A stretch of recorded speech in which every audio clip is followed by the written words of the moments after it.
All right, ladies and gentlemen, thank you for giving me those extra 30 minutes in order for me to eat my food, so that way I can read you the next volume of Fire Force. Good to see Holster, CDs, and Yoda. Good to see all of you. Let's go ahead and get started, shall we? Yo, peoples! Kyushu92 here, and welcome back to yet another live reading of Fire Force. Today, we are going to be checking out Volume 25 of the series titled The Great Cataclysm is Nigh. Now, before I get started, let me just look at my reflection. I don't have any cheese on the side of my mouth. None of y'all said anything because it probably didn't attract your attention, but I looked at the playback and noticed that, wow, my face was all scraggly. I had like cheese stains on the side of my mouth. It was all crusty, and I'm like, I can't believe I went in front of people like this, and I didn't even notice. But, gratefully, I don't have any of that on my teeth. Yep, there it is. Sorry, I had something in my teeth. It would have annoyed me had it stayed there. But yes, ladies and gentlemen, you was hungry? Yeah, I was. It was a big old ultimate sausage, egg, and cheese biscuit from Biscuitville. I always get those for breakfast. Well, if I eat from Biscuitville, I always get those because it's heaping helping of meats, cheese, breads, and eggs. And it's all good with some potato wedges and a sweet tea in the morning. It's always good. But, use water, flush your system out because you got to keep your body healthy with water. But we have a volume to read today. And if Alessio, if not Alessio, but if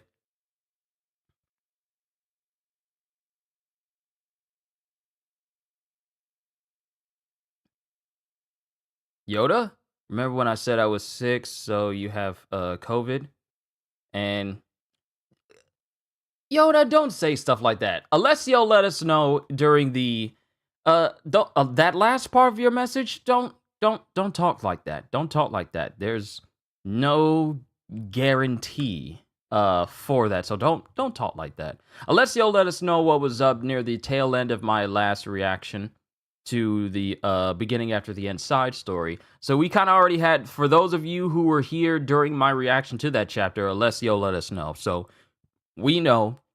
All I can say to you is get your rest, drink get your fluids in, get as much rest as you can, and try not to overdo anything. But literally look after yourself. But that last part you said there, Yoda, yeah, don't talk like that. Don't talk like that. Just like Holster said, stay positive, drink and eat, and you'll be fine. I mean, I've been through it. My pretty much my whole family has been through it, and all of us are fine with no lasting effects on us whatsoever. But yeah, but don't think like that. Don't think like that. So to help you with your recovery process, I am here. Watashi ga kita. So we have volume 25, and we have a summary. Using a fairing that he found in the Nether, Vulcan masterfully reconstructs Arthur's sword Excalibur after it was lost in the battle at Fuchu. In the meantime, Shinra feels the need to take the fight to Adola, and trains with Benimaru to hone his senses. Meanwhile, there are stirrings in the heart of Shinra's brother Sho that led him to desert the church. And at the Holy Soul Temple, they hold the final mass, and raise the curtain on the Great Cataclysm. During a massive earthquake, an enormous infernal appears in the waters of the Pacific Ocean. The Fire Force puts their lives on the line to fight it, while on the sidelines, a white-clad boy named Fairy appears and goes head-to-head with Sho. And the last thing we seen of Fairy was him getting sliced completely through by Sho. And we have chapters 214 all the way down to 222. So let's go! And we have the waves washing up, and then there's an enormous fire, and people are evacuating and running. This way! Hurry! The fire soldiers told us to go. The fire soldiers told us to go this way! And as people are tripping over themselves trying to run, one individual sees a shadow looming over them. And it's the enormous Infernal.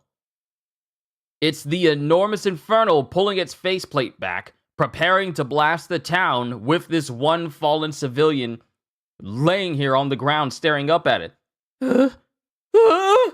And then this Inferno breathes out fire, and next we see is Kurono, and he's in the air.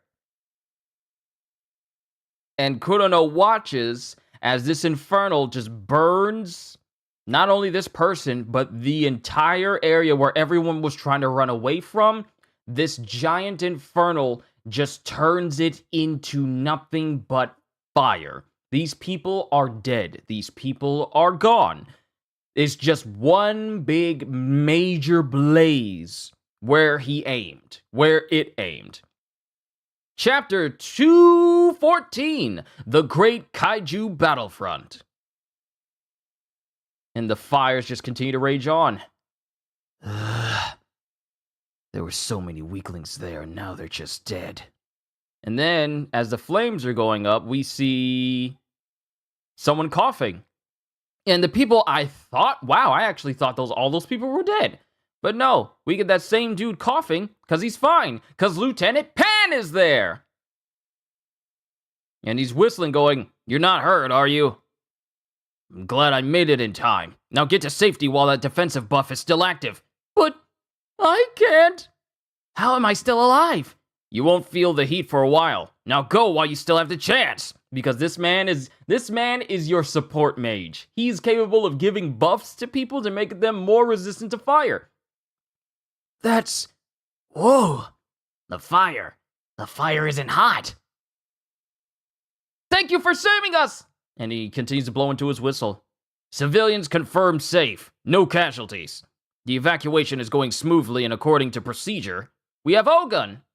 The evacuation is going smoothly and according to procedure. Then we have Ogun. Excellent. No fatalities from that attack. That's how we do it in Company 4. And then we see the Infernal again.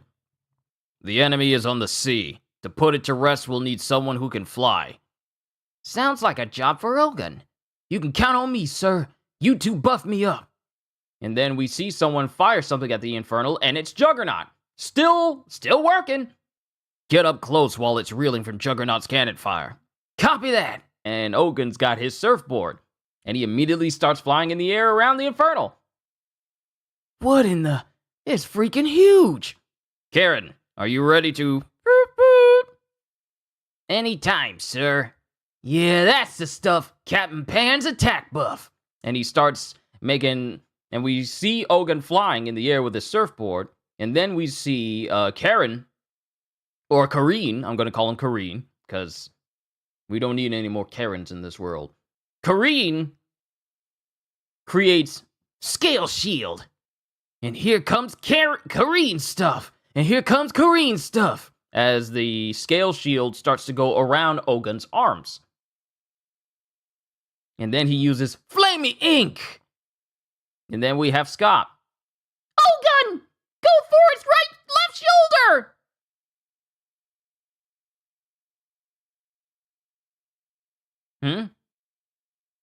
What's Fire Force L? I don't know what Fire Force L is. Not unless you are asking a question and you're hitting the letter L by mistake. But what Fire Force is to explain it quickly, Fire Force is a story where there's a thing called spontaneous human combustion, and people are turning into fiery things called infernals. Then you have fire soldiers, firefighters, special firefighters who have fire-based powers and such, who work towards, extinguishing these infernals and stopping fires. It's a firefighter story, but if the firefighters had superpowers. Fire-based superpowers. Oh, I mean, what series am I reading? Do you mean the volume? We're on volume 25. We're on volume 25. But Ogun uses Flamey Ink, and then we get Scott. Ogun, go for its left shoulder! It's taken a lot of hits on the left, so it should be weaker there! Oh wait, is that Scott? No, that's Scott. Yeah, that's Scott, and then it's Juggernaut. Ogun, go for its left shoulder! It's taken a lot of hits on the left, so it should be weaker there. You got it, Juggernaut. Fourth force dunk! And using his flamey ink, Ogun destroys the left arm of the Infernal. Nice work, Ogun! That's our Company 4 rookie. So Company 4 rushed over too, eh? You see that? Company 2? You see that, Company 2? That's Ogun from Company 4. Good. Now go for the left leg. Immobilize it. And then we have Kurono off to the side. Now that I see it up close, it's pretty beat up. I suppose I have Company 2 to thank for that. In that case... And Kurono starts putting his smoke in the cracks across this Infernal. And it seeps into it. And then he jumps off. Then we have Captain Honda. Your guy won't stop hovering around the Titan. What is he doing? He must have found a spot to pick on. You don't ever want to show weakness in front of him. Because once he spots a weakness, he'll tear you to pieces. And it shows Kurono has created this very thin scythe with a cord hovering around him while he's airborne. And then we see all the smoke that he's put into this Infernal erupts forcefully from its chest. Like, he made the smoke seep into the cracks of this Infernal. And then he's causing that smoke to erupt out of the chest of this Infernal forcefully. And more pieces of the Infernal starts to fall away while Ogun's shielding himself. Whoa! So that's the Matters pyromaniac I heard about. Wow! And then, while Ogun's looking past the Infernal, he sees someone floating. And it's Shinra. Shinra? Captain Pan! Shinra's floating in the air! What's he doing here? I knew Company 8 was the enemy. I bet they brought this Titan here. I bet they brought this Titan here too. Kareen! No, you got the wrong idea about Shinra. He's here to stop the Infernal just like us. Captain, permission to rescue Shinra. Richie, big fan of Fire Force? I'm a fan of it too. Captain, permission to rescue Shinra. Granted, go. But Captain, he's the devil that killed his own mother. And my thing is, Kareen doesn't know anything about Shinra. He's only going off of rumors. Unintelligible little idiot. And he gets reprimanded by Pan, who's using his whistle. Yeah, I know. Company 4 doesn't abandon people. Then we have Ogun flying towards Shinra. Shinra! Shinra! And then Ogun looks over, sees one of those rods that Arrow shot, flying past, and Sho is right on top of it. As we get a flashback of when Sho sliced through Fairy. Yet Fairy is still floating in front of him, even after his entire body has been separated. And he's just floating in front of Sho very ominously. And then Fairy's just staring him down with those big old eyes. Stop staring at me with those big old eyes. You know, like Flying Dutchman. Then we have Sho. My blade met no resistance. How many of you are there, knave? You can do more than levitate. You have the power to belie your form as well. And that's the end of chapter 214, onwards to 215, Set Alight. And we have Sho, who's on this rod, right in front of Fairy, and Fairy's body starts to piece itself back together again, literally just sitting on itself and then just melding back into one singular shape. His upper torso and his lower torso, as if nothing ever happened to him. You rendered a part of your body transparent? It must be annoying to have to keep jumping from arrow to arrow. And then Fairy grabs hold of Sho. And your manipulation of gravity, how does it work? Oh, you're showing an interest in me? All objects have an attractive force that pulls them towards each other. That is the unbreakable law of universal gravitation. The strength of an object's gravity is directly proportional to its mass. For example, you could say that a bowling ball, which is bigger than a tennis ball, also has a stronger gravitational force. Small objects will be drawn to objects with greater mass. The reason objects on Earth are always drawn to the ground is that Earth's gravity is more powerful than all of the other objects. My power's using a dollar burst to interfere with that law and manipulate gravity. You see, if Earth's gravity is so powerful, I just have to give an object enough mass and density to counter that force. I apply heat to the atoms that make up the object. Then I use an dollar burst to increase its mass and amplify its gravity to whatever level I want. Let me see here. No big fan of you. I think your voice acting is tight. I'm listening to My Hero first time live. Well, Richie, welcome. I hope you enjoy yourself while you're here. Objects with the same mass as Earth will float in the air.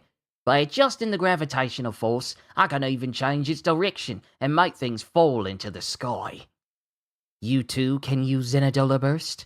The pillars aren't the only ones who can use Adola Bursts. I would have made a more worthy guardian for you, but you rejected me. You would have been better off with me defending you. And then it shows Fairy like he's fading from existence and completely disappearing. But now you're a pitiful lost soul who forsook his mission as pillar and betrayed the evangelists, while your guardian here hides like a coward behind her arrows. This would never have happened if I had been guarding you. And he keeps bringing up, because the thing about it is that Fairy actually has like an angry look on his face as his whole body goes invisible. But he keeps bringing up how he would have been a better guardian for Sho than Arrow. So obviously there's some jealousy that Arrow's the guardian of Sho instead of him.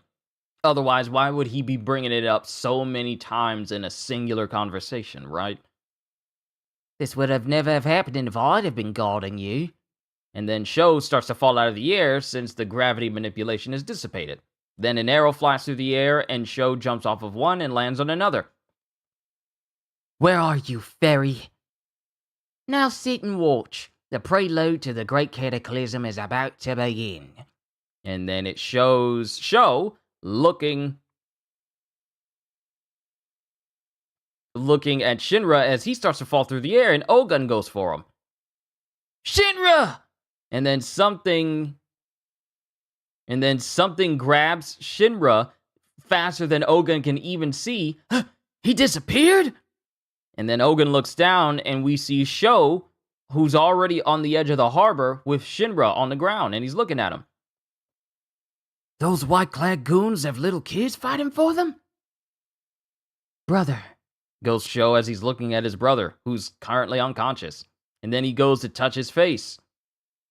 But he goes to try and touch his face, but then Ogun flies in. Hey! And then Ogun lands. Hey! You! How's Shinra?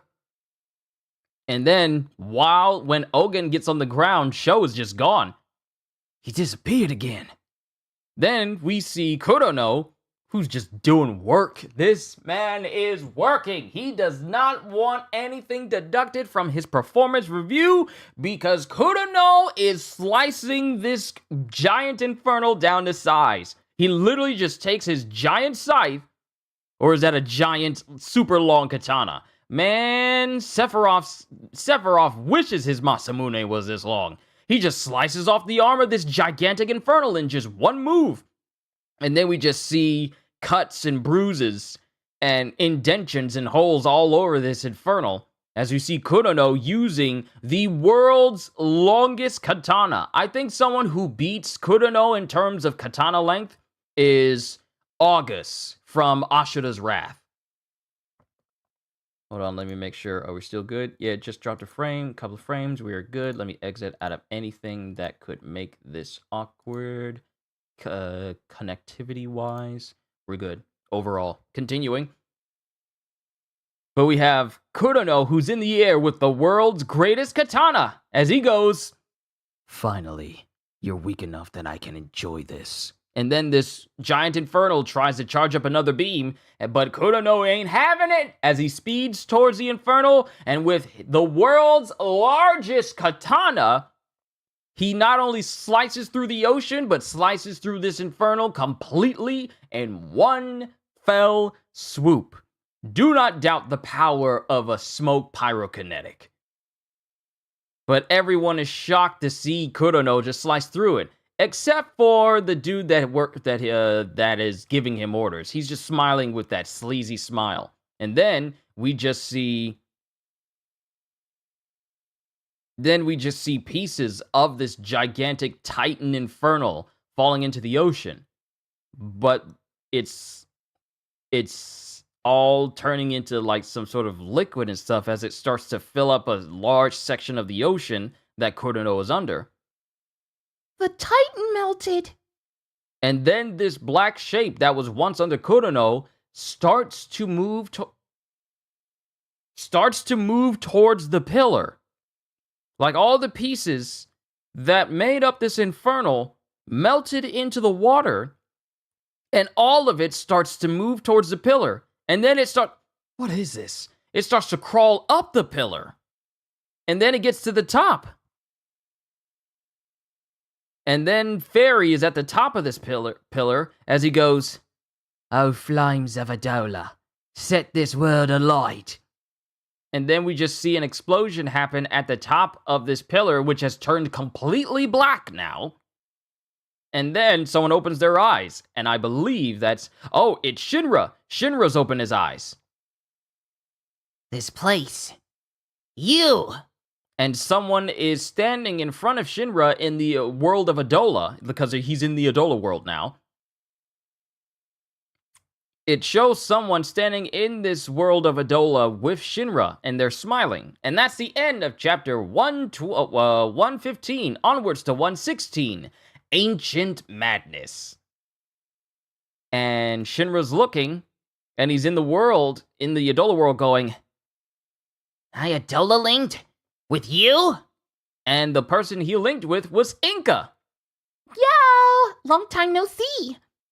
"Why would I Adola link with you?" I don't know what's going on where you are, but I guess you passed out or something. "I blocked Juggernaut's attack." Because remember, he flew directly in front of Juggernaut in order to keep them from destroying the Infernal. So the Great Cataclysm pillar was formed and the link got stronger. "The Great Cataclysm has begun." Yeah, but only just. "So what exactly is the Great Cataclysm? Shouldn't you know something?" Nuh-uh. This is my first Great Cataclysm too, you know. "But you can see the future, can't you? Then you know what's going to happen, don't you?" Oh, come on. You and Company 8 came to stop the Great Cataclysm, right? So why are you assuming there's gonna be one? I can only see futures that are certain. I still can't tell what's going to happen. Your super lightspeed thing lets you see the past, right?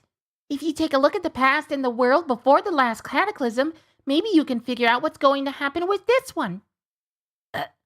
Can I do that?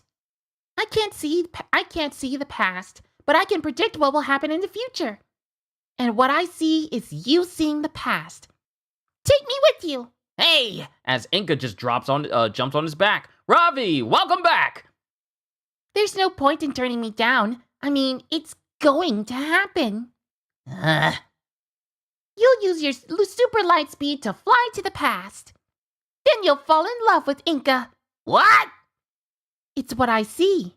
You and Inca, in love. Quit lying to me. Even you can't see the fires of passion. So stop giving me that baloney. And then Inca's just laughing. And try not to fall off. As Inca holds on for dear life to Shinra as they go flying at light speed through this world of Adola. And Shinra starts to dematerialize, as does Inca. Go beyond the speed of light. To the past! And they're flying, they're just pulling a Flash where they're just flying through space. And things are heavily distorted because one of Shinra's arms is kind of long, and then his right leg is just stretched way out. Where are we? This is where you go when you pass the speed of light and you disintegrate. Then a light flashes in front of them as they're traveling. Is that? The world before the Great Cataclysm. And then it zooms in closer and closer to Shinra's eye. And then it zooms into both Shinra and Inca's faces on one page, and we just get text on another. I had imagined it before. The past. What Tokyo was like before the Great Cataclysm.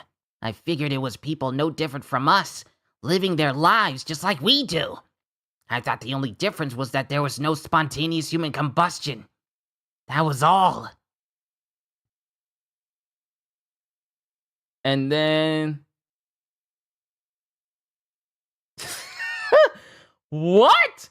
Okay, so we get another big panel, but it's like a rotoscope of actual people, of actual Tokyo. Not manga versions of people, not anime versions of people, but of actual living people rotoscoped onto a panel.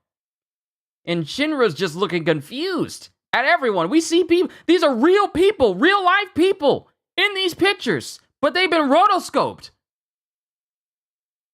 And then we have Shinra looking at all of this, and mind you, his body is getting stretchier and stretchier, like his limbs are getting longer. And we have Inca, who's just turned into like some sort of cloudy shape around his shoulders. Those creatures. They look like people, but... And Shinra's looking at these people, and we see eyes, but they're human eyes. I couldn't take my eyes off of this world of the past. I was filled with an overwhelming anxiety that chipped away at the delusion that I was sane. I tried to suppress the intense nausea and vertigo, like a man possessed. I tried to suppress the madness. As we're seeing a big, gigantic rotoscope panel of Tokyo. Real life Tokyo. And then Shinra wakes up. Shinra wakes up and he's face up looking at the ceiling, but he's also in a bed and his whole body is strapped down. Like his feet are covered up and he's strapped down on a bed. And his hair has also changed color. What happened?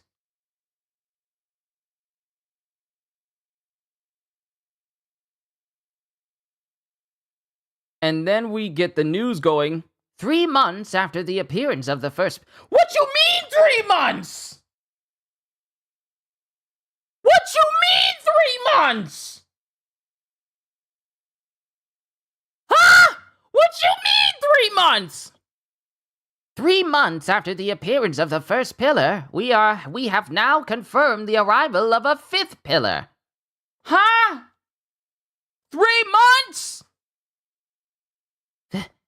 5th pillar? And it shows Shinra wondering just what?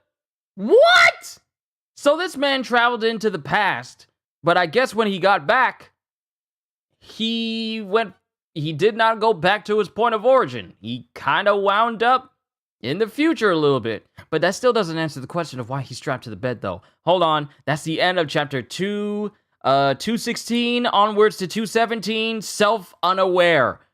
What? And Shinra's trying to get up and he notices that he's locked down, and he is seriously locked down. The guards and handcuffs that are around his wrist are locked. They got a lock on him. I can't move. Why am I tied up like this? This new pillar will be the 5th one of its kind to appear in our... The 5th? Don't you mean the 1st?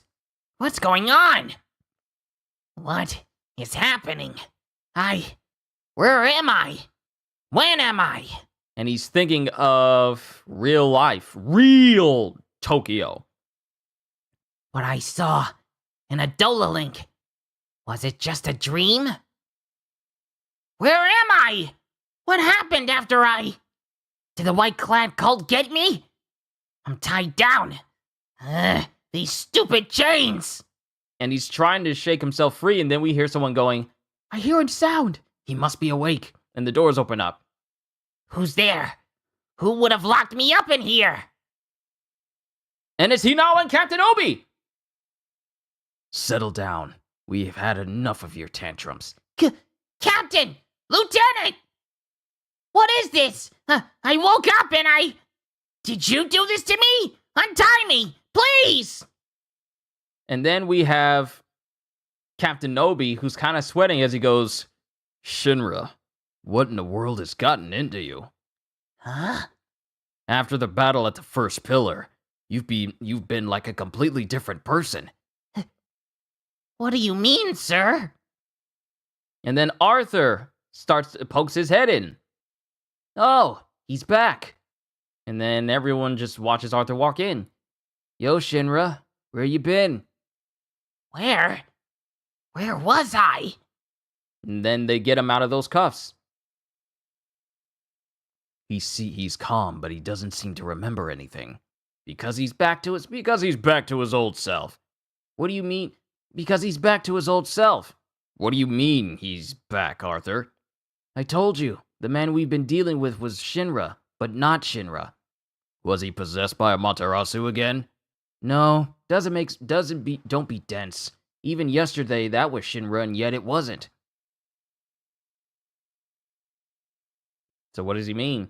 And then Shinra actually gets a look at his hair in the mirror. Yeah! What happened to my hair? This can't be real. No! Are my ears pierced? What happened? The precious black hair my mother gave me! There, you see? You're right. He is more like the old Shinra. Captain, who gave me this tacky wannabe tough guy hair? Why do I look like an embarrassing representation of the foibles of youth? I don't remember doing this. I hate it. I hate this hair. I know for a fact that when I look back on it in a few years, I'm going to think I was such an idiot. When you have no convictions of your own and just follow every trend that comes along, it always turns into something weird. Like whenever anybody buys stupid clothes to look cool, they just end up looking stupid. And pretty much everybody who looks back on the old days and says, wow, that was tacky is still tacky in the present. I don't know much about that stuff, but different strokes. Okay, Captain, have you ever dyed your hair? Or pierced your ears? No. I mean, if I did it, it would look weird. You see?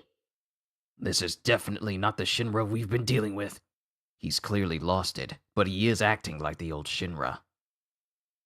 Months have passed. Did I turn into someone that's not me? What was I like before now, sirs? In a nutshell, it was like a belated rebellious phase. And a really bad one. Please give me some time to process this. I'll think about it while I get my hair back to normal. And then it shows Shinra washing his hair and getting his hair right back to that dark color he had it at before. I have virtually no memory of this. My thing is, how did this man get like 3 months? How have 3 months passed? Mentally, it should have been him coming right back, but apparently more time has passed when he went back to the past. More time has passed since then. I have virtually no memory of this. Was a different personality living my life without me knowing it? And then we have Vulcan. Oh, come on. After all the trouble I went to giving you that beautiful new hair, you're dyeing it back? Oh, so it was Vulcan. And then it shows Shinra, who's upright now. Who's upright and standing, but now he suddenly has tattoos over his body. One on his shoulder, and 2 of them on both of his ankles. Your memories? I did hear something weird was going on, but those tattoos aren't coming off. What? The tattoos I inked on your ankles. They're not coming off. What? 3, 2, 1. No! Why? Vulcan, how could you do this to me? You asked me to, like 1,000,000 times. The precious body my mother gave to me. Lot of. Just like the old Shinra. This guy knew something was different about you right off the bat. And Vulcan is referring to Arthur, who's there now. And he knew exactly what was up with you, too. Arthur? Yes, this is Shinra. Arthur, what a guy really needs is a friend. And then there's silence. You're not my friend. Then we have Licht, who lands directly in front of Shinra. Well! I hear you've had another valuable experience, Shinra. Tell me all about it! Tell you all about what? I'm the one with questions here. I got knocked out and went to see the past, and when I came back, it was 3 months later. What was I doing in that time? I don't know. So you have no memories from after you went to stop the pillar? I woke up after seeing the past, and it was today. I have no idea what's going on. I dyed my hair, I pierced my ears, I even got tattoos. The normal me would never ever do those things. Exactly. It was Shinra, not you. And then we have Licht. Tattoos and pierced ears could have just mean you've developed a different fashion sense. But there were other things the old you would never have done. You defied orders and showed some serious problem behavior. Problem behavior? Like what? What exactly did I do? Something no one must ever do. Please don't scare me like that. You hit Sister Iris. You hit Sister Iris. Oh! Whoa! Whoa! Whoa! Whoa!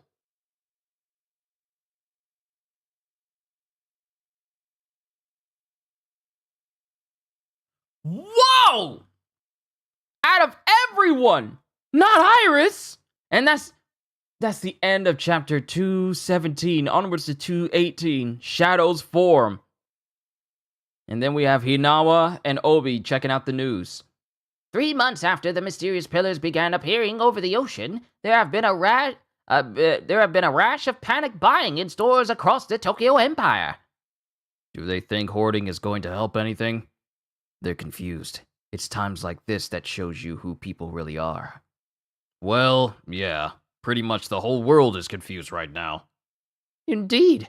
Shinra is in a state of confusion as well. I gave him a checkup. He does seem to have reverted to the old personality. The original Shinra. Personality? Then you're saying he does have multiple personalities. In all of my research, I've never seen a condition like his before. I don't know what else to call it. But Shinra's whole being exists outside of common sense. I'm not sure we can really call this a mental abnormality. Because he has an Adola burst? He said he had a strange dream during the months he was out. He used an Adola link to see the world of the past, before the Great Cataclysm. And you think the sight of it did something to him? I think there's a connection, but he's still confused, so asking him too many questions will only upset him. Where's Shinra now?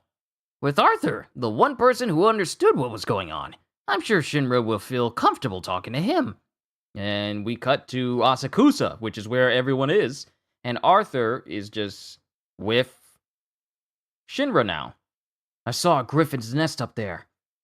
You haven't changed, I see. Arthur's still an idiot. Everything's the same. This is reality. Was the world I saw in my dream reality? What I saw was the past, before the Great Cataclysm. I had thought it would be people just living like us, living peaceful lives. And then he sees those eyes in the past. But everything was different. And then Arthur looks at Shinra. Shinra, where did you go? Where? Where did I go? The world of Adola. When I was unconscious, it was like a dream. What was it? What did you see? Why are you so muddled? You may be your old self again, but you're still acting strange. The past. It was a world beyond anything I'd ever considered. And then Shinra sits down. I saw the past. The past? What was this past like? Was there something odd about it? Odd? Odd doesn't even begin to describe it. And Arthur just looks at him. Hold on a second. I haven't figured it out yet either. I'm going to draw a picture in the ground. Can I have your stick? A picture? A picture of what? And then it's Shinra drawing people as he saw them in this trip to the past. What do you think when you see this person? It's hard to describe. Maybe because it's so badly drawn. That's not... Sorry. I mean, does it look human to you? What are you saying? It has eyes, a nose, hands, 2 legs. It looks human, more or less. Right, and that's what the people in the past were like too. They had eyes and 2 legs. They had all the features of a human being, of humans like us. This drawing, the humans from the past, humans like us. We both have all the elements that make up a human being, but it's different. Huh? When the Great Cataclysm happened 250 years ago, all the grammar changed. The Great Cataclysm isn't the cataclysm we think it is. Lick said we could find hints in the abnormalities we saw in the Chinese peninsula. Scop and all his friends are one of those hints. Common sense says animals can't talk. The same thing is happening now as in the past. There are 5 pillars now. We're on the final countdown before the Great Cataclysm. What happened in the last 3 months? Suddenly there are 5 pillars? What happened in Tokyo after I passed out? I have tattoos on my ankles. What was I these last 3 months? You all say I was a different person, but who turned into me? You knew what was happening, Arthur. From your perspective, who or what was I? And then it cuts to Arthur going, "Do you remember when we were at the training academy? How is that relevant? They called you Shinra Kusakabe, the mother killer, the devil with the twisted smile." So what's your point? Is now really the time to pick a fight with me? Fighting was pretty much all you did the last 3 months. Because whoever you were an even more detestable, rotten piece of dirt than usual. The kind of knave a knight like myself cannot abide. You were cold-blooded, crude, violent, a hopeless piece of slime. I only know of one man who was that low. These last 3 months, that's exactly who you were. And then Shinra looks, as Arthur says, "You were truly the man in the rumors, the devil they called Shinra Kusakabe, the mother killer." Why are you bringing this up now? Is it some kind of riddle? For 3 months, you were just like the Shinra Kusakabe everybody talked about. I don't think you know this one, but one of the rumors was Shinra Kusakabe is covered in tattoos from head to toe, and he got flame tattoos on his ankles to remember the day he murdered his mother. And it shows Shinra as he is, with tattoos over his body, or at least how the rumor is. And then Shinra's starting to sweat, and Arthur continues. These last 3 months, you acted just like the Shinra in the rumors. I don't know much about Adola, but I wonder if you were the Adola version of you. A doppelganger. Right, the doppelgangers Lick keeps talking about. Maybe you were taken over by one of those. There are other selves in Adola. Okay, let's say for 3 months I was this doppelganger from Adola. But he was exactly like the guy from the rumors people made up. If that's true, then what would that make Adola? And then someone's going, "Are you sure you don't need me to stay with you?" "I'm sure, thank you." And as Shinra looks back, we see Sister Iris, who says, Shinra, how are you feeling? because it was Maki who was saying this. Are you sure you don't need me to stay with you? I'm sure, thank you. Shinra, how are you feeling? And Shinra just goes, as it shows Iris, and she has a bruise around her mouth. Presumably the place where evil Shinra struck her. And it's very apparent right then and there. That's the end of chapter 118 onwards, 218. That's the end of chapter 218 onwards to 219, Misdeed. And Iris is just standing there with a genuine smile on her face. Sister Iris. Then there's silence. And then Iris goes up to him, leans in and peers at him and goes, I think you really are back. Good. And then a panel makes it a job to zoom in on the bruise near her mouth. I'm sorry. I should never have. I know. Let's talk. And then we have Arthur leading away Maki as Iris sits down to talk with Shinra, and he immediately bows. I'm so sorry. I'm really, truly sorry. And then Iris, being the benevolent individual that she is, she just places her hand on his shoulder. Please, Shinra, you don't have to apologize. You've done so much to help me. Whenever you remember it or not, I would never hold it against you. Ah, she's so nice! And the wind blows and the sun shines down for this beautiful little cinnamon roll! The birds are chirping and enjoying life because everything is better because Iris is in it. It's so peaceful. But those strange pillars, it's hard to believe this is the start of a great cataclysm. Did the world change that much while I was gone? Well, a lot is different. Whenever a new pillar appeared, there was a change in the world. I don't remember a thing. Why would I even think of hitting you, Sister Iris? I want to tell you not to worry about it, but I know you will, because you're such a kind person. Do you remember, Shinra, when you went to the baptism church with me? Yes, of course. I promised you that if anything bothered me, I would go straight to you for advice. What? Sister Iris, did something happen to you? I'll start by explaining how the world has changed. Oh, we're about to get info! I'm not going to look at chat. I'm going to read through this. Since the mysterious pillars started appearing, there's been an increase in human combustion across the Tokyo Empire. That's a very sad thing. And along with that change, the powers of second and third generation pyrokinetics have gotten stronger. Nesan and Lick came up with the theory that when the pillar appeared, it brought the other world Adola closer to ours. Wow, so 3 months later, Shinra wakes up and everyone's powers have gotten stronger. Now, the first person that pops into my head is Benimaru. I know everybody, she's saying that second and third gen pyrokinetics powers have gotten stronger, and the first one that popped into my head is the Destroyer of Asakusa. How much stronger did Benimaru get? Sure, we got everybody else, but how much stronger? Nesan and Lick came up with this theory that when the pillar appeared, it brought the other world Adola closer to ours. Then yesterday, there was a change in me too. I haven't told anyone else about it yet. I wanted to talk to you first. But I did tell yesterday, Shinra. You mean? Watch this. And then Iris puts up her hand and she creates a flame.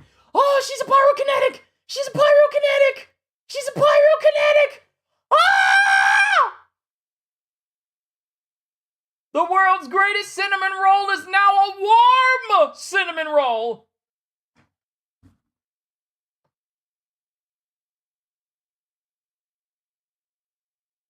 And this shocks Shinra. Huh? It's not much. This is all I can do for now. You're a third gen, Sister Iris? That's incredible! Apparently I am. Nesan and I were the only ones who survived the fire at the church when we were little. She always believed it was a miracle that I lived. But now I think I was always a third gen, and my powers were just so weak we didn't know. Then the pillars appeared and you got stronger. Or your ignition powers did.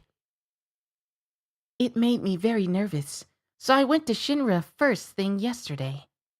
You mean the other Shinra? So many things have been bothering me lately. Things that didn't add up about ignition powers, or about myself. I have this feeling like I can't quite believe I'm real. Like I'm some kind of fake. Oh, boy.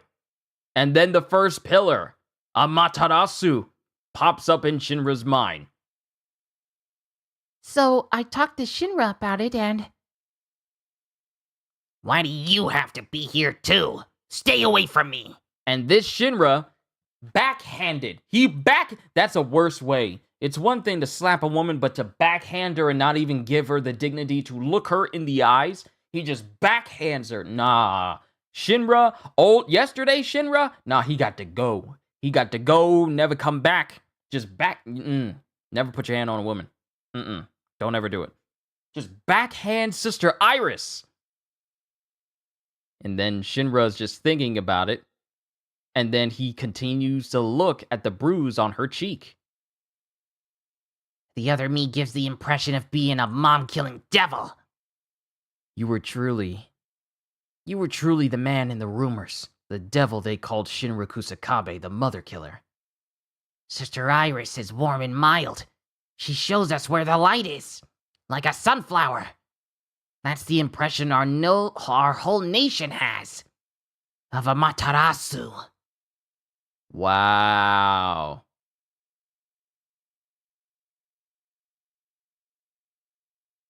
Wow. She shows us where the light is, like a sunflower.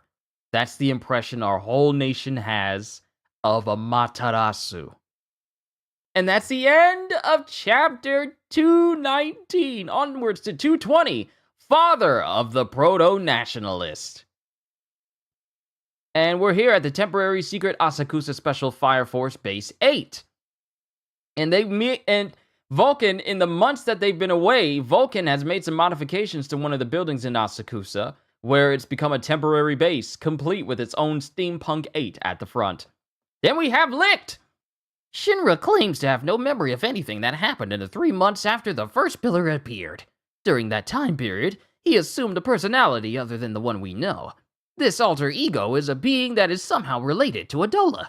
The reason for the exchange of personalities is that appearance of the pillar brought the other world closer to ours. Then we have Captain Hibana.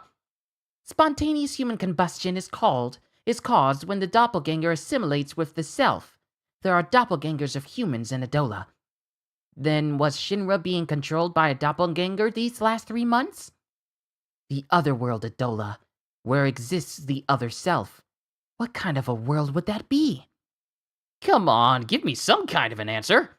You give an answer. Are you even thinking about this? Earn your pay, loser. And then Scott pops out of the big hair that Licht has. Weren't you saying something about the Chinese peninsula? That it was some kind of a hint that animals near the spatial tear can talk? Arthur was saying that the 3-month Shinra had a personality similar to the one in the rumors spread by students at the training academy. Which would mean a fabricated image of Shinra had become real. Is there something we can deduce from that information?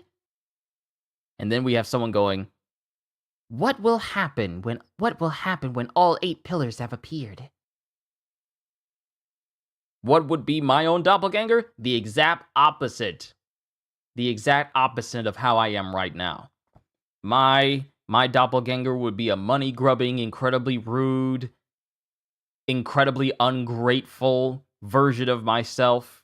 No respect to anyone, not even my own family. It would be the literal opposite of me. All the qualities that you guys find in me, it would be the opposite. All the good qualities that you find in me, it would be the exact opposite if I had like a Fire Force doppelganger. It would be the exact opposite. But now we have Captain Obi with Shinra. Go on, have a seat. How do you like our new secret base? Don't the word secret base get you excited? Yes, sir. Vulcan took this Asakusa hut and remodeled it into a base. That explains it. So, feeling any better? I think I understand what happened to me, but it still doesn't feel real. Yeah, you went so far off the rails. It's a shame you don't remember any of it. And then Shinra starts blushing. And then Captain Obi just starts laughing. Look at that twitchy smile. You're our Shinra, all right. Please don't laugh at me, sir. Right. Sorry. You were the worst punk these last 3 months, but you were Shinra. I couldn't hate you. I just couldn't hate you. You're too kind, Captain. I'm relieved to see that smile. I'm glad you're back. I hope you'll fight alongside us again. We'd be happy to have you. Of course I will, sir. As he, gives some dap to Captain Obi. He never turns me away. He accepts everything about me. Even when I turned into a mom-killing piece of slime, he was here for me. He didn't abandon me. Captain Obi is the only man I know who would do that for a guy like me. And then Shinra starts sniffing as he goes, Thank you for everything, sir! I'm thrilled to be able to work for you again, Captain Obi! one thing I'm noticing here is that in this particular volume of mine, they're leaving out the O for Captain Obi here. So it's just like Captain B. It's literally missing the O in the space, so it's kind of weirdly spaced out because it's missing an O. But we know it's Captain Obi. More pillars have shown up in the last 3 months. Now there are 5. Whenever a new one shows up, Company 2 and Hajima set out to fight the giant infernal that comes with it. With Hajima's Oguro in command, they've successfully fought off every one of them. Kurono fights for Hajima, taking orders from Oguro. And I heard that Company 2 helps to put the giant infernals to rest without damaging the pillars, by launching their Captain Honda in a Hajima-made catapult.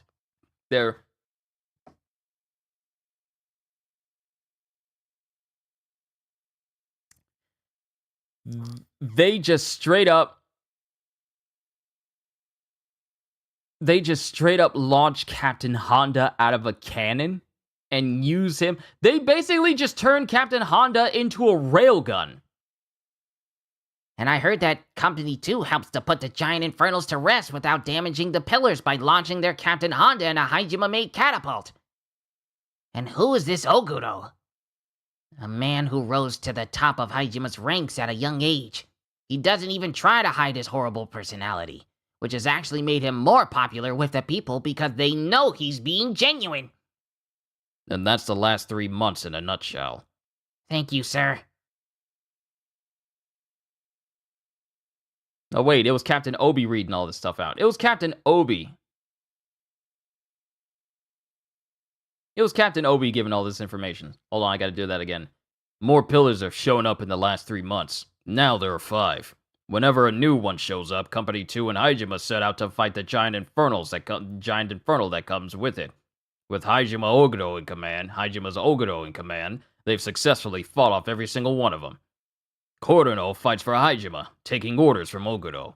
And I heard that Company 2 helps to put the giant infernals to rest without damaging the pillars by launching their Captain Honda in a Hajima-made catapult. And who is this Oguro? A man who rose to the top of Hajima's ranks at a young age.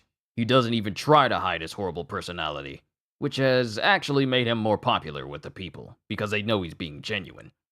And that's the last 3 months in a nutshell. Thank you, sir. That felt right for me to read it again in Captain Obi's voice. Sister Iris told me something that bothers me. She said whenever a pillar appears, pyrokinetic powers get stronger.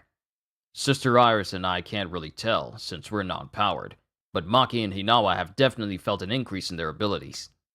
So Sister Iris hasn't told him. Apparently, the effects are most obvious in 3rd generations, the pyrokinetics who are stronger to begin with. Huh? Shinra, you said you saw the past in a dream. Is that relevant, sir? Captain Shinmon was saying the same thing, that he's having very real dreams. Oh. And then we cut to Benimaru, who's apparently been drinking, and he's got like a drunken smile on his face. And then we have Kanro. So you go out to admire the moon and your sake puts you to sleep, eh? Come on, Waka. You have to brush your teeth before you go to sleep. Benimaru. And Benimaru isn't moving. No, he's not moving. It's just that he's slipping into dreamland as we cut to a younger Benimaru with a younger Kanro. And a young Benimaru is looking up at the moon. You know, Kanro, I like the moon more than the sun. What? Benimaru, this better not be an excuse for why you can't pull off a decent Nichirin. It's not! Talk like that and the boss will bite your head off again. I said it's not an excuse. But still, I like your Akatsuki move better than Nichirin. It's like a big fireworks show. The perfect Asakusa move. And then Kanro is just looking as he goes, the moon has limits. It can't shine on its own. Depending on how the sun shines, the moon can lose its sparkle, just like that. Akatsuki is a double-edged sword. It's a reckless move that you can't pull off without a reliable sun. You can shine all on your own, Benimaru, so you need to listen to the boss and master that Nichirin. I know. Hey, we're getting started, you snot-nosed brat. And then Benimaru starts to glare at this individual, and Conroe's looking nervously. And we get a very big man with tattoos over his eyebrows, a very sharp widow's peak, a buzz cut haircut, coat over his shoulders, and we get his name, Asakusa Hikeshi Chief, Shinmon Hibachi. Is this Benimaru's dad? Yes, boss. And that's the end of this chapter. Is this Benimaru's dad? Is this Benimaru's dad? But that's the end of chapter 220. Onwards to chapter 221. Asakusa style. Wait a minute, how many chapters did I say we have? 222. Okay, so we got one more chapter after this. Let's keep going. Ariad, good to see you as always. Chapter 222, Asakusa style. You'll never make it as an Asakusa Ikeshi. As it shows Benimaru getting bodied on the ground. You dad-blamed idiot! Oh wait, he's a old timer dude. You dad-blamed? What is it? You dad-blamed idiot! Who are you calling an idiot? The kid who's answering to the name. You idiot! And he kicks Benimaru again, over and over and over again, and Benimaru can barely withstand these kicks. I'll make you eat those words! Maybe in 100 years! And proceeds to kick Benimaru clear across the yard with one kick. This man is acting like Zeph. This man acting like Zeph from One Piece. Benimaru keeps flying until he hits the fence at the other side of the wall. He gets up, and then he puts his hand inside of his sleeve. EI Chop, Form 7. EI Chop, Form 7. Nichidin! And then the whole area around Hibachi.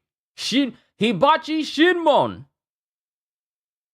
It gets completely engulfed in like this dark circular shape, but with flames all around it. And it blasts back.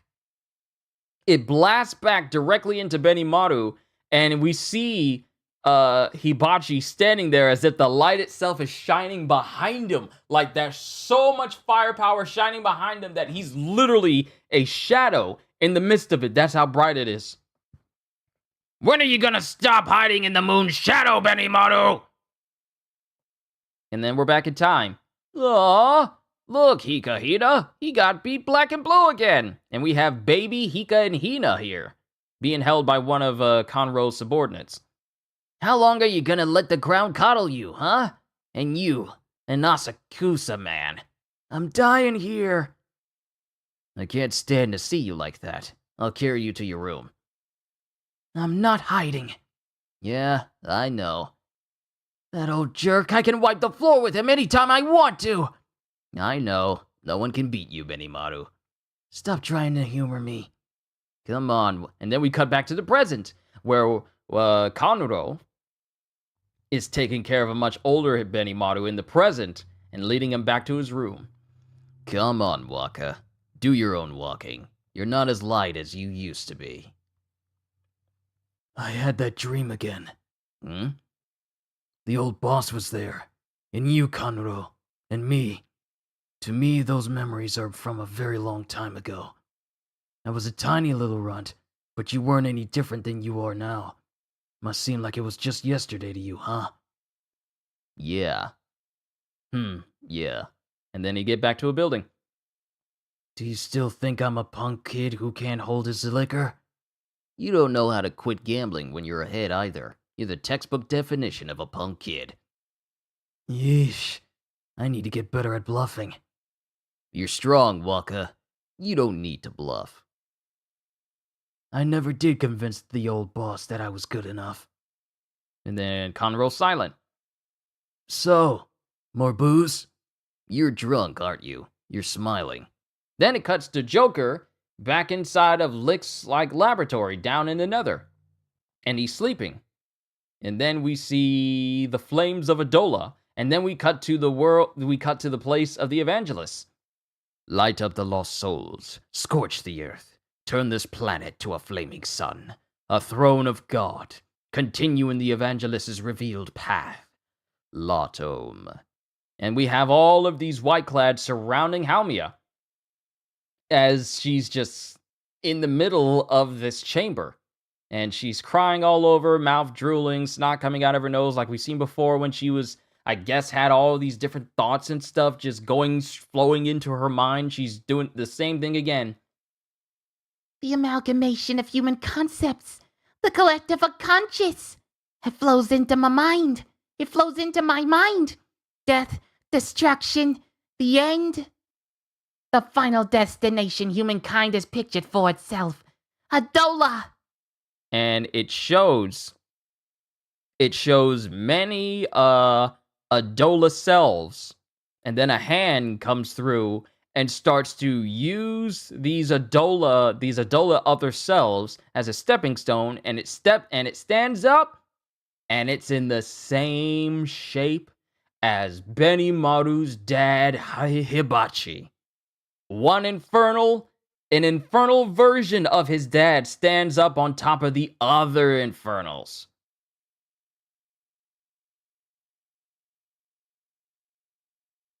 Wow. Complete with clothes and crossed arms. And instead of, his body being a lighter color and having black tattoos, his body's jet black with white tattoos. And his eyebrow and his forehead tattoos have turned into full-on flaming brands that's sticking off of his head, almost like horny antlers to a degree. And then when that happens, there's a sploosh sound behind this Adola Hibachi, and a pillar comes up, and at the top is sitting a horned infernal. The same horned infernal that took out Captain Burns.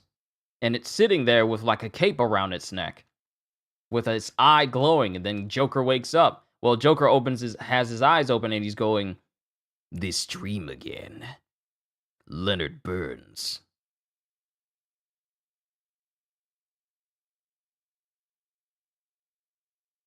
So now you know what's going on with Halmia. You found out what Adola is. Wow. But that's the end of chapter 221. Onwards to 222. Company 1 returns. Special Fire Grand Cathedral 1. And we have Lee. There appears to have been an increase in infernal occurrences, and the infernals are getting stronger. This is probably an effect of the Great Cataclysm. The pillars I saw in the basement beneath the convent are appearing for real. You'll have to be ready for anything, Captain Hoyan. Captain, I'll never get used to that. Are you sure Lieutenant Onyongo shouldn't have gotten the promotion? Please, no. I already retired once. If I took the job, it'll be yours again before long anyway. I'll do my best. As Lee is now the new captain of Company 1. And we have all the nuns, and then he gives a eulogy, and he starts praying for everybody. We may have lost Captain Burns, but we must not let that change Company 1. The Great Cataclysm, the white-clad cult. We must stand firm in the fight against the forces that terrorize the Empire. Company 1's faith will remain as strong and unshakable as it ever has been. Let us give everything we have for our God and our people. Latom. And then everyone goes, Latom. We may have lost Captain Burns, but Company 1 will not change. My job is to make sure of that. Then the bell is ringing, and it's Kareem going, "That's the alarm!" And then we cut to another section of town as we get an infernal going, "Hot, so hot, help me. Die, I don't want to die." Then we see people running away, and then a lady falls, who for some strange reason has some of the biggest thighs I have ever seen. It's just, I'm sorry. It's just very apparent to me, okay? She falling over, but it's like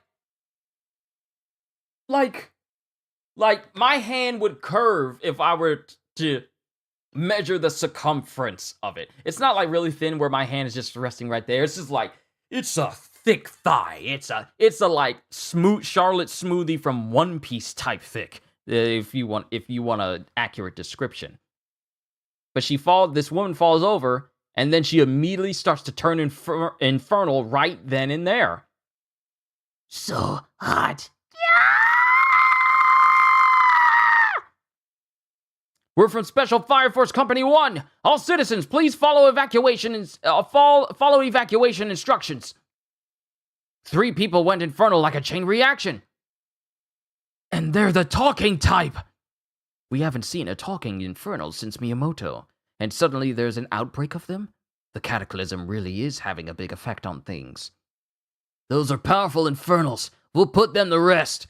The rest of you follow Lieutenant Onyongo's instructions to evacuate the citizens.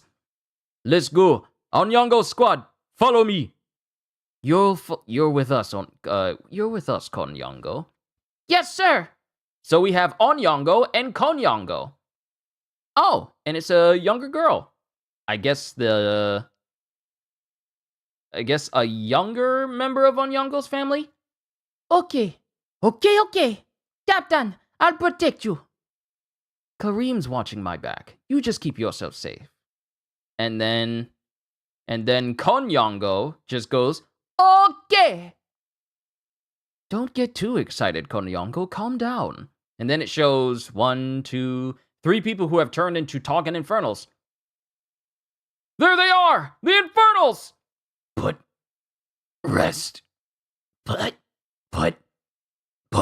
to rest. Don't put me to rest. Help me, please. And then Lee is silent, but Kareem goes, Huyan. They're talking. Don't kill me. As this infernal gets closer and closer, Kareem freezes its leg, and then Konyongo kicks this infernal directly in the face. I know we need to free the infernals from the suffering of the flames as soon as we can, but who knew words could shake my resolve this badly? Company 1 will never change. I'll take care of this. Stop! Don't rush off in such a hurry! As Konyongo starts rushing towards one of these infernals. And this infernal doesn't waste time in hitting Konyongo, and it looks like it's about to take these claws made of fire and claw into Konyongo. It gets stopped because its hand gets frozen, and then we see Lee. We see Lee run in, and he has his 2 fingers like up like this across the ground. Lantern fist, and he makes like this cross. He makes like these cross hits, and then we see these 2 lights. These 2 lights, like these 2 cross lights appear of fire, and then he goes, Latom. And he just moves his hand off to the side, and these lights explode and completely envelop this infernal, putting it to rest. Konyongo, are you alright? Yes, sir. Gold! As Kareem drops a small bit of ice directly onto her head. Cool your head and think coolly. First Rekka, now you. It's a lot of trouble to look after you impulsive troublemakers. 2 to go. Yeah, Konyongo's right. Company 1 will never change. It hurts. Don't kill me. Please.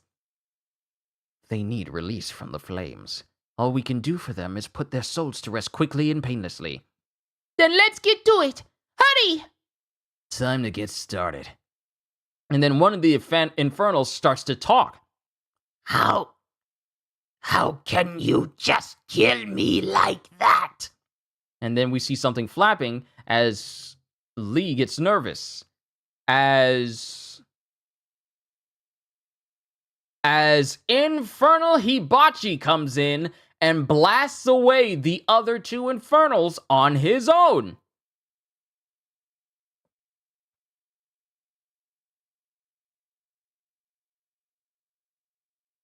So, while it's cool seeing these infernals getting completely obliterated by Hibachi, this is Infernal Hibachi. This is Infernal Hibachi.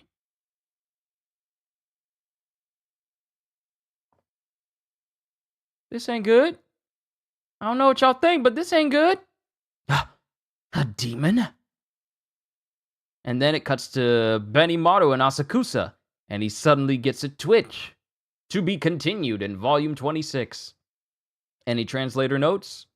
Only one. Well, only one page. That's the end. That's the end of all the chapters. That's the end of all the chapters in volume 25. Translation notes. Shadows Form, page 87. The title of this chapter, Kage no Katachi, literally translates to the shape or form of a shadow, indicating that perhaps someone is going to define the shadow that has appeared in the company's midst. The Japanese phrase is also used as a part of an idiom that translates roughly to stays with you like a shadow, and describes something that is constantly with you. Beloved, page 140.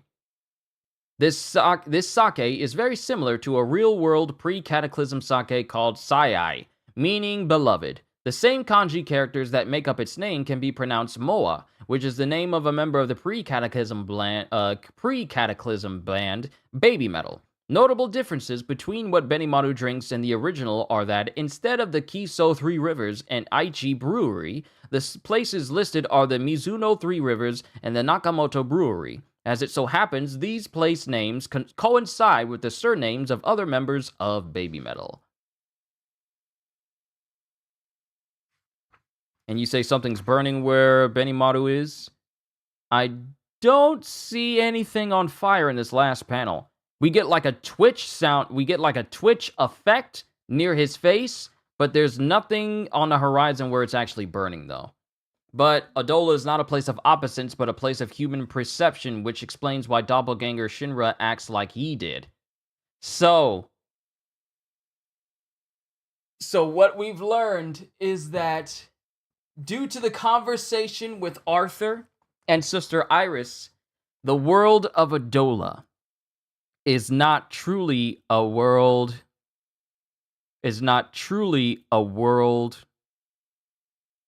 Oh, wait, something's burning when Benny is here? Oh, you mean it like something's about to get destroyed when Benny's around. I get you. So the world of Adola is not just a place where opposite selves just live. It's a place where even people's perception of you can actually manifest into a physical form, which can then try to take your place. That's even worse than what I thought of the Adola world before with just its doppelgangers. These doppelgangers are basically people's perception of that individual from the world of Adola. Not just simple clones, but people's own personified perceptions of that individual. And now we have the perception of Shinmon Hibachi coming back as an Infernal, and he makes his entrance by destroying two Infernals that Company 1 was already dealing with. So now the question is, what's about to happen when the teacher of Benimaru comes back as an Infernal and he's in front of Company 1? That's the question. So many things. That also explains Iris too? Yeah, to a degree. But I'll wait until we read the next volume on Monday to go further with that. Ooh, boy. 3 months have passed. There's already 5 pillars, which means that there's only 3 more pillars to go.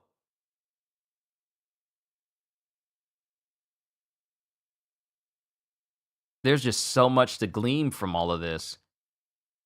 Yeah, so tell me what you think of the past. What I thought of the past? Twitter was so much fun when Shinra saw that flashback. Let me tell y'all what I thought of that past. I'm like, so you mean to tell me that the world of the past is basically real life? Then the Great Cataclysm happened, and then that world turned into a manga anime world? Literally, reality changed after the Great Cataclysm? To go from being like real life to being anime life, to being manga life. And that's because the Great Cataclysm failed. That kind of blew my mind how the previous world that Shinra was in was actually the real world. Our world. That's what the previous world was like before the Great Cataclysm. And then it changed into Shinra's world when that previous Cataclysm failed. So that spatial tear is not just what's left behind from the Great Cataclysm. It's what of the world. It's what happened to, it's what's left. It's what happened when the world literally changed into something else entirely. This story is getting good. This story is getting good. Oh, I can't wait to read it. We have 1, 2, 3, 4, 5, 6, 7, 8, 9. We got 9 more sessions of Fire Force, ladies and gentlemen. Wish Imagines like that were used more in manga. It was the first time you saw something like that in the manga. That's the first time I've ever experienced something like that. The only time you would see real life integrated into a story or into a TV show, into a cartoon and stuff, would be actual cartoons. Like fourth wall breaking types of things. The structure of reality got altered. Yeah. That's the thought that was in my head. If the previous world before the Great Cataclysm was our world, real life, then that means that this Great Cataclysm failed on such a degree that it fundamentally changed all of reality into the world of manga and anime. Which means that when we're watching Fire Force as an anime, we are watching an alternate version of our world because the previous Cataclysm failed. And the rules of nature with talking animals. Exactly. This is not normal. The Great Cataclysm changed every facet of the laws of physics and reality forever because it failed. Our world turned into an anime world. See, I thought it was odd that people's images were rotoscoped, and I was thinking, what is this? Then it started to click together that, oh, the previous world, the pre-Cataclysm world, is real life. Shinra thought it was odd that people looked the way they did, because we don't look anime. We don't look 2D. We're 3-dimensional. The world went from being 3-dimensional to 2-dimensional. A lot of people's minds broke at this reveal. See, I'm kind of going through that right now. Seeing as how the story of Fire Force has already ended, I get to experience all of this mind-breaking stuff right here, right now. And it's like, okay. So, all of reality changed. It's crazy! It's crazy! So you mean to tell me?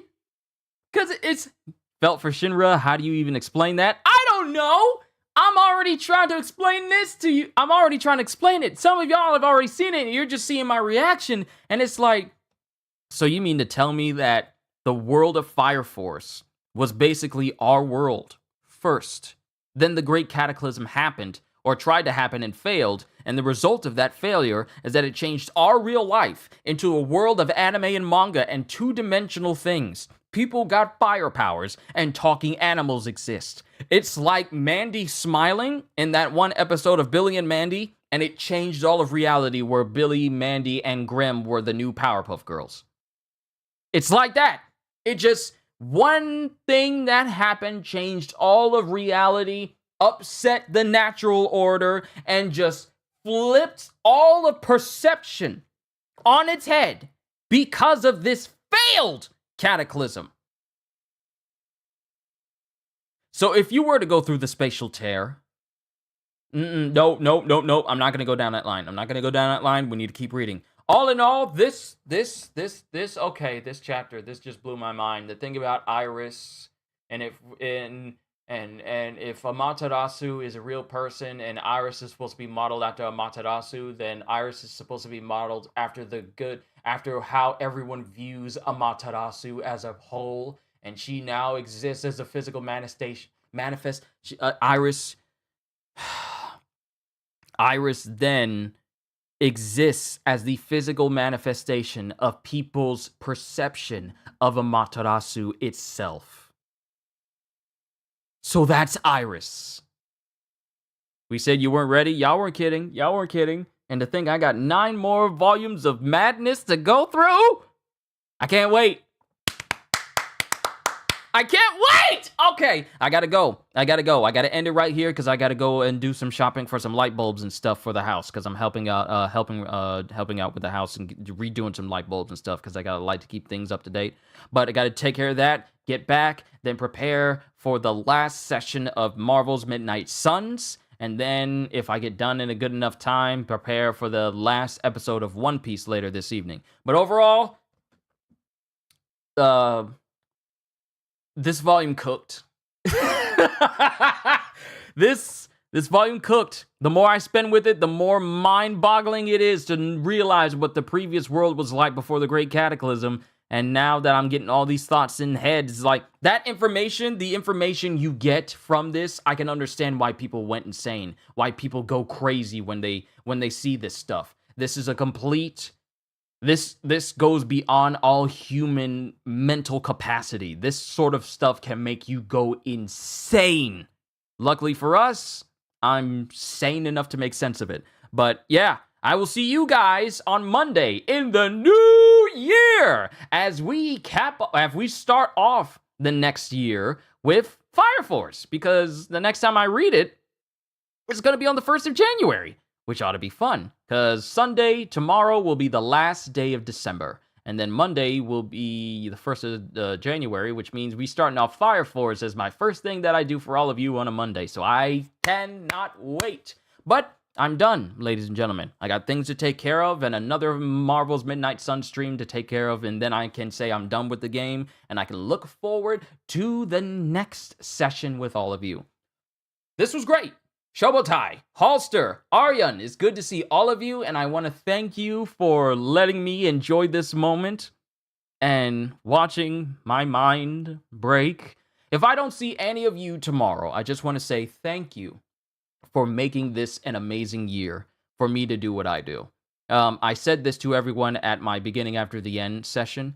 I just want to say that ever since I left my previous job, which, always had that job security of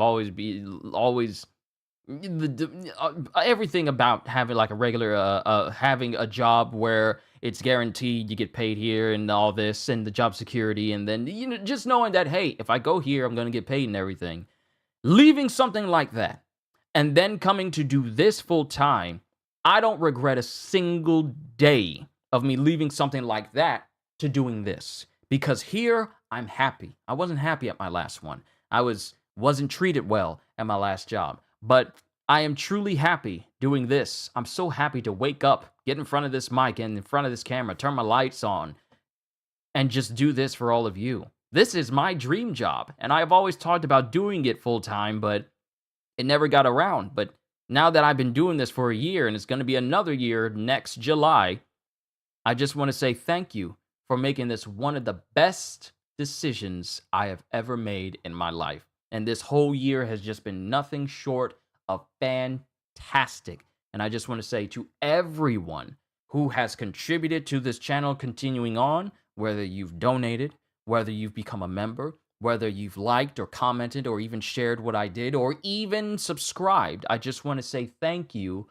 for making this one of my best years. And I can't wait to see you all in the next year. All I can say is, hope you all enjoyed. Can't wait to see you all in my next video.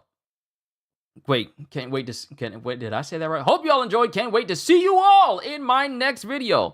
I thought I said that wrong for something. You know, you start talking and you start messing up your intros and outros and stuff. It just gets to you. Hope you all enjoyed. Can't wait to see you all in my next video. Like, comment, subscribe, even become a member, because I am always looking forward to entertaining you. So have a fantastic day. And once again, as always, later, peoples. And if I don't see you again tomorrow, Happy New Year!